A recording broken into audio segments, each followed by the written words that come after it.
मौलाना फजल रहमान साहब के बारे में बताएं। मैं तो जब से सियासत को हम देख रहे हैं 8-10 साल से, आप हमेशा उनके आसपास नजर आते हैं और मौलाना भी आपसे बड़ी मोहब्बत शफकत का मामला होता है। तो क्या अहमद शाह नूरानी साहब आपका हाथ उनके हाथ में देख गए थे या आपने आपका राहो रस्म बढ़ाए? क्या मौलाना फजल रहमान साहब और शाह अवैस नूरानी का क्या चल रहा है भाई?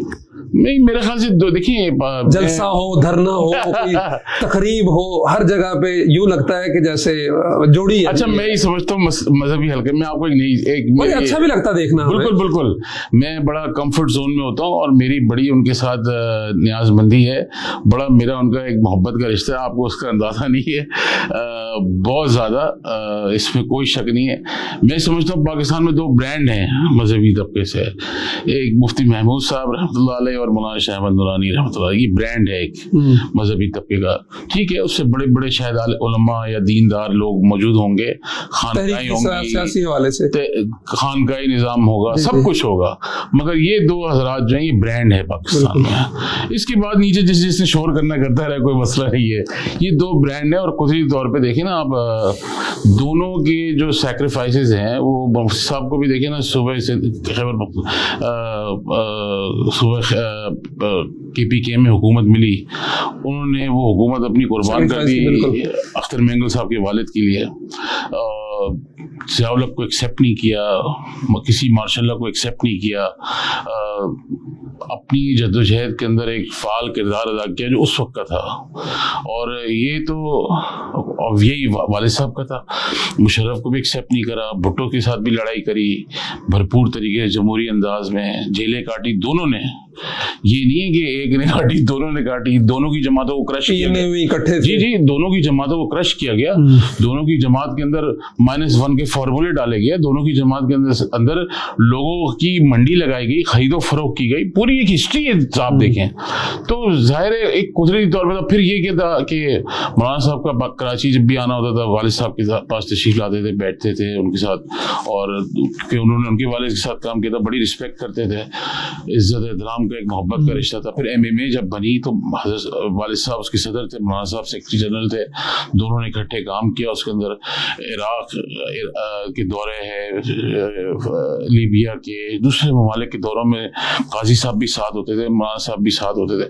तो मौलाना साहब के साथ एक ज़ाहिर है एक बचपन से आप रिश्ता सारा है, वो थर्ड जनरेशन शुरू हो गया है और उनके साथ रहता है। और फिर ये कि मैं ये समझता हूँ कि कुछ चीज़ों पे मौलाना साहब के जो सियासत का अंदाज है वो मेरे ख्याल से आज आपको बहुत कम लोगों में मिलेगा। जैसे मैं ये समझता हूँ पाकिस्तान में, मैंने अपने एक पिछले इंटरव्यू में भी कहा था कि बहैसियत सियासी सरबराह, एक दीनी जमात के सरबराह, सियासी एक्सेस जो है लोगों का इस वक्त पाकिस्तान में, अगर किसी सियासतदान का एक आम कारकुन के साथ एक्सेस है तो मैं समझता हूँ मौलाना साहब का है। उसकी बुनियादी वजह देखिए, उनके अगर वो घर पे मौजूद हैं और उनके गेट पे 50 आदमी आ जाते हैं मिलने के लिए, और ये मैंने देखा हुआ है इसलिए मैं आपको बता रहा हूँ, तो वो 50 के 50 आदमी अंदर आएंगे उनसे मिलने के लिए और वो सबको मिलेंगे।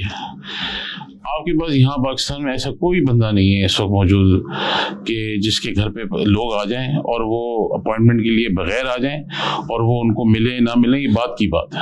मौलाना साहब के पास तो मैं, क्योंकि मेरा अक्सर जाना आना रहता है, तो मैं देखता हूँ बाहर से लोग आए हुए होते हैं और वो सबको एंटरटेन करते हैं। एट ए टाइम 100 लोग भी होते हैं, 70 लोग होते हैं, 200 लोग भी। मैंने रमज़ान के दिनों में 300, 400 लोग भी देखे हैं और वो सबसे मुसाफा करते हैं, सबसे मिलते हैं और हर किसी को देखा है, मोहब्बत, हाँ, इज्जत, एहतराम, और वो एक्सेस है उनका। देखिए ना, एक तो उनकी मोहब्बत, एहतराम, वो बिल्कुल एक सेपरेट चीज़ है, एक्सेसिबल आदमी है वो। यानी इस वक्त आपको पाकिस्तान में, मेरा नहीं ख्याल है कोई भी ऐसा सरबराह पाकिस्तान में सियासी या मजहबी जमात का हो जो एक्सेसिबल हो। और शायद इसीलिए उनका कारकुन लॉयल भी है बहुत ज़्यादा, इसीलिए कारकुन अटैच्ड है उनके साथ।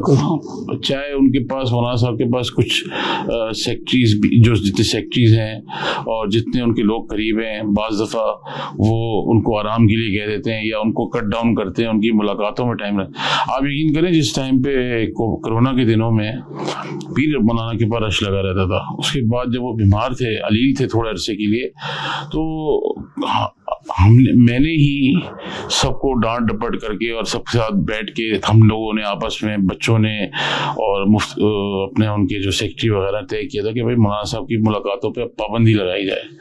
तो एक आध दिन तो हम सरवाइव कर गए और फिर दूसरे दिन वो खुद नीचे आके बैठ गए। उन्होंने बोला भाई गेट किसने बंद किया? लोग चहल पहल वाले आदमी है, तो वो उनका एक्सेस है, ये उनकी सबसे बड़ी एक कामयाबी है। और उसको उनको देखे ना, इतनी थ्रेट्स होने के बावजूद 3 खुदकश हमले, घर पे रॉकेट लॉन्चर का अटैक, ये सब चीजें होने के बावजूद वो एक्सेसिबल हैं सबके लिए। और फिर उनका एक ये भी है, एक मैं आपको कोड कर दूंगा मगर जगह कोड नहीं करूंगा। एक जगह पे हम जलसे में थे तो वहाँ हमने खाना खाया। खाना खाने के बाद जलसे में जाने लगे तो रास्ते में हमें इतला दी गई कि जी आज इस शहर में 5 खुदकश दाखिल हो गए हैं। अच्छा। तो लिहाजा जो है आप जलसा कैंसिल कर दें। तो मुझे इन सब ने बताया, मैंने कहा अच्छा ठीक है। मैंने कहा यार मौलाना साहब तो रोकेंगे नहीं, चलो ठीक है कोशिश करते हैं, अल्लाह मालिक है। हम सब अपनी ये कर सकते हैं कि हम 2-3 मिनट की तकरीरें करके और फौरन माइक मौलाना साहब को दे देंगे, मौलाना साहब 20-25 मिनट खिताब करके और फिर कर देंगे। हमने ये तय किया आपस में। जब जलसा शुरू हुआ तो हम साथ बैठे थे, मौलाना साहब ने बताया, मैंने बोला हाँ हमें भी ये खबर आई है कि ना चलो अल्लाह मालिक है, देखते खैर है। तो बस फिर जो मुंतज़िमीन थे उनमें से एक, मैं उनका नाम नहीं था, एक साहब खड़े हुए, उन्होंने कहा भाई आप तो बस 2 मिनट करें और बस ख़त्म करके और फ़ौरन हम मौलाना साहब को ठीक। मैंने बस 3 मिनट मुश्किल से खिताब करके मैं आके बैठ गया। मुझे कहने लगे यार तुमने ये क्या किया है? मैंने कहा हालात ऐसे हैं, तो मैंने कहा 2-3 मिनट करें ताकि आप अपना 15-20 मिनट पूरा नहीं वापस करना है खिताब। अच्छा। बैठेंगे हम आराम से, जो होना होगा अल्लाह खैर करेगा, तवक्कुल। ये मैं आपको बता रहा हूँ, यहीं करीब का ही, थोड़ा यहाँ से फासले पे 2 घंटे की ड्राइव पे। तो बैठ के उनका तवक्कुल था और बड़े रिलैक्स थे, थ्रेट पूरी थी उनको और रिलैक्स थे। मैंने उनको कभी एग्रीवेटेड नहीं देखा इस चीज़ों के ऊपर। सिंध से जब हम रैली लेके निकले, वो बाड़ो आए तो हमें वहाँ पे बताया यहाँ पे बम ब्लास्ट का आपकी खदशा है, जब हम धरने के लिए आ रहे थे। और 19 पे जी। और ये उबाड़ो जैसे ही आप क्रॉस करेंगे, थोड़ा सा आगे जाने के बाद ये जो आपका कंटेनर है इसके साथ, ये आपकी वही गाड़ी के साथ। तो वो बड़े रिलैक्स थे, ठीक है अल्लाह खैर करेगा, कोई ऐसी बात नहीं है। सबको हम तो रिलैक्स थे। हमें भी कहा कि यार, और ये भी कह दिया भाई जिसने जाना है वो चला जाए, कोई ऐसा मसला नहीं है, मगर हम अपना सफर आगाज करेंगे। थर्ड जगह एक और हुआ यहाँ खुरम एजेंसी में, ये वो तो खतरनाक, बहुत खतरनाक लगा। हम दाखिल भी जब हुए थे तो हमारी उनकी, क्योंकि अपनी टेरिटोरी है, पुलिस नहीं होती उनके यहाँ, शायद वो एक पॉलिटिकल एजेंट सिस्टम कुछ होता है, वो चेकिंग करते हैं आपकी गाड़ी की। हम दाखिल हुए, मौलाना साहब दाखिल हुए, मैं था, हैदरी साहब थे। वहाँ भी हमें था ये कि ये होगा।